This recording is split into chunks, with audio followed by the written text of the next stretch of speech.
So hello friends, आज हम class 12th के केमिस्ट्री का चैप्टर 1 सॉलिड स्टेट का सेकंड पार्ट करने वाले हैं। इसके अंदर हम पढ़ेंगे क्रिस्टलीय ठोस और अक्रिस्टलीय ठोस के बारे में। तो मैं बता देती हूँ कि इसमें 2 टाइप्स के क्वेश्चंस आते हैं। पहला क्वेश्चन आता है कि आप मतलब शॉर्ट में आता है वो, जैसे 1 मार्क्स और 2 मार्क्स का, कि आपको क्या करना होता है। आपको क्रिस्टल ठोस की और अक्रिस्टलीय ठोस की डेफिनेशन लिखनी होती है और उनके साथ में एग्जाम्पल्स आते हैं और साथ में उनके एग्जाम्पल्स भी आपको देने होते हैं। तो एक तो इसमें क्या अंतर है, तो प्रिपेयर अकॉर्डिंगली। सबसे पहले हम बात कर लेते हैं कि अक्रिस्टलीय ठोस आखिरकार होता क्या है और इसका अपोजिट हो जाएगा फिर क्रिस्टलीय ठोस। तो अक्रिस्टलीय ठोस क्या होता है? तो ऐसे ठोस पदार्थ जिनमें अवयवी कण त्रिविम में किसी निश्चित ज्यामितीय व्यवस्था में नहीं होते हैं क्रिस्टलीय ठोस कहलाते हैं। जैसे कि आप यहाँ पर देख सकते हैं, ये हमारा अक्रिस्टलीय ठोस है जिसके अवयवी कण क्या अनियमित व्यवस्था में है और इसमें क्या है, नियमित व्यवस्था में है। जैसे कि आप इसमें देख सकते हैं कि इसमें जो अवयवी कण एक यहाँ पर है, एक यहाँ पर है, मतलब कि वो एक निश्चित क्रम में नहीं है। मतलब ऐसा नहीं है कि बिल्कुल ही जो डायरेक्शन उनको चेंज कर लेते हैं, मतलब अनियमित व्यवस्था में आ जाते हैं वो, ठीक है। सो ऐसे ठोस पदार्थ जिनमें अवयवी कण त्रिविम में किसी निश्चित ज्यामितीय व्यवस्था में नहीं होते। आप इसमें देख सकते हैं क्रिस्टलीय ठोस में इसका अपोजिट है, लेकिन जो क्रिस्टलीय ठोस होता है ना, उसमें अवयवी कण जो होते हैं वो निश्चित व्यवस्था में होते हैं, ठीक है, नियमित व्यवस्था में होते हैं। इस तरीके से कि यहाँ पर ऐसा है ये अवयवी कण, तो अगेन ये ऐसा ही, मतलब ये निश्चित क्रम में रहता है, मतलब कि ये ऐसे रहता है। इनकी व्यवस्था जो होती है, इनका जो क्रम होता है वो चेंज नहीं होता, वो ऐसे ही रहता है।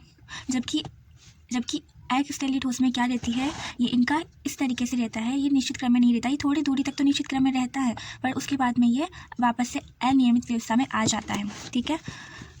जो अनियमित ठोस होता है हम उसको अमोर्फोस ठोस भी कहते हैं। अब हम बात करते हैं क्रिस्टलीय ठोस की डेफिनेशन की। तो ऐसे ठोस पदार्थ जिनमें अवयवी कण त्रिविम में एक निश्चित ज्यामितीय व्यवस्था में होते हैं क्रिस्टलीय ठोस कहलाते हैं। मैंने बताया है आपको, आप इसको कंपैरिजन के तौर पर याद रखिए कि जो अक्रिस्टलीय ठोस होगा उसके अंदर निश्चित ज्यामितीय व्यवस्था नहीं होती है और क्रिस्टलीय ठोस में निश्चित ज्यामितीय व्यवस्था होती है। क्वार्ट्ज इत्यादि इसके उदाहरण है, तो ये 2 इसके उदाहरण आपको याद रखना है, ठीक है। और अगर हम बात करते हैं अक्रिस्टलीय ठोस की, तो अक्रिस्टलीय ठोस के एग्जांपल्स ये यहाँ पर है, क्वार्ट्ज, कांच, रबर, प्लास्टिक, टेफ्लॉन। ये सब हमारे पास अक्रिस्टलीय ठोस या फिर अमोर्फोस ठोस के एग्जांपल्स है और ये इस तरीके से आप उनको समझ सकते हो।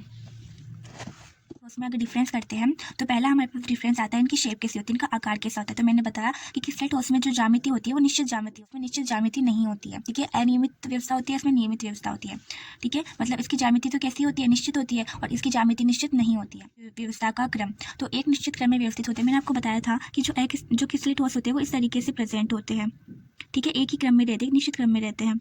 लेकिन जो अक्रिस्टलीय ठोस होता है तो वो शुरू में तो उसकी नियमित व्यवस्था होती है, बट बाद में जाके उसकी व्यवस्था चेंज हो जाती है, अनियमित हो जाती है, ठीक है, इस तरीके से। तो अगर हम बात करें कि ये जो अवयवी कण है इनकी व्यवस्था का क्रम कैसा होता है, तो इनकी व्यवस्था का क्रम क्रिस्टलीय ठोस में कैसा होता है, निश्चित क्रम ऐसी ज्यामितीय व्यवस्था क्यों बोलते हैं, क्योंकि ये जो व्यवस्था हमारी, ये जो निश्चित क्रम में दूर तक जाता है, ठीक है। जबकि हम अक्रिस्टलीय ठोस को लघुपरासी व्यवस्था कहते हैं। लघुपरासी व्यवस्था कहते हैं, क्यों कहते हैं, क्योंकि ये शुरू में तो क्या रहते हैं, एक ही क्रम में प्रेजेंट रहते हैं, लेकिन बाद में जाकर ये चेंज हो जाते हैं। तो आपको यही याद करके चलना है, ये तो एग्जाम्पल से ही आपको याद करके चलना है कि इसकी जो आकार है वो कैसा है, नियमित आकार है, निश्चित ज्यामिति है, और ये क्या है, अनिश्चित ज्यामिति है, ठीक है। और जब अवयवी कणों की व्यवस्था की बात आई तो अवयवी कण क्या है, यहाँ पर ये जो अवयवी कण है इनकी व्यवस्था कैसी है, निश्चित है, ठीक है, और ये दूर तक इसी व्यवस्था में रहते हैं, इसलिए दीर्घपरासी ज्यामिति व्यवस्था हो गई। लेकिन यहाँ पर क्या हो रहा है कि शुरू में तो साथ में है, लेकिन बाद में ये अनियमित हो जाती है। अवयवी कणों की कोई निश्चित क्रमिक व्यवस्था नहीं होती है, परंतु एक सीमित क्षेत्र में व्यवस्थित होते हैं, ठीक है। तो आप इसको देख सकते हो कि ये शुरू में तो कैसे होते हैं, शुरू में तो निश्चित होते हैं, लेकिन बाद में ये अनियमित हो जाते हैं और इसको हम बोलते हैं लघुपरासी व्यवस्था, ठीक है। अगर हम गलनांक की बात करते हैं तो क्रिस्टलीय ठोस का गलनांक कैसा होता है, निश्चित गलनांक होता है, जबकि अक्रिस्टलीय ठोस का गलनांक अनिश्चित होता है। गलनांक आप लोग समझते होंगे कि जब हम किसी सॉलिड को लिक्विड में चेंज करते हैं तो वो जो प्रक्रिया होती है उसे गलनांक कहा जाता है। तो फिर यहाँ पे निश्चित गलनांक होता है और यहाँ पर अनिश्चित गलनांक होता है, ठीक है। यहाँ पर क्या होता है, पहले ताप के साथ नरम होने लगते हैं और उसके बाद पिघलते हैं, ठीक है। तो पहले टेम्परेचर के साथ कैसे रहते हैं, नरम रहते हैं, और बाद में ये पिघल जाते हैं। अब हम बात करते हैं देशिकता की, तो ये विषमदेशिक प्रकृति के होते हैं और ये समदेशिक प्रकृति के होते हैं।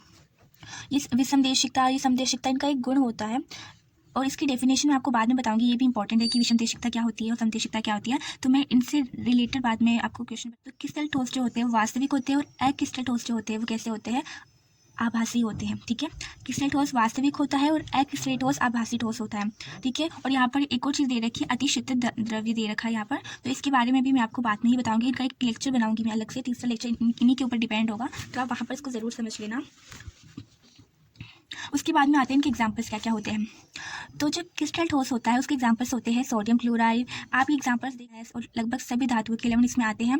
और अक्रिस्टल ठोस के एग्जाम्पल्स होते हैं कांच, रबर, प्लास्टिक। ये आप इसमें सिर्फ इतना भी लिख सकते हो कि NaCl और क्वार्ट्ज, आप सिर्फ ये 2 एग्जाम्पल भी याद कर सकते हो। और इसके अंदर कांच, रबर, प्लास्टिक टॉपिक बहुत इंपॉर्टेंट है, तो ये आपको याद होना चाहिए, इसको स्किप बिल्कुल भी मत करना, नहीं तो आपके मार्क्स कट सकते हैं। तो ये बहुत इंपॉर्टेंट टॉपिक है, इसको मिस बिल्कुल भी मत करना। तो फिर मिलते हैं हमारे नेक्स्ट वीडियो में।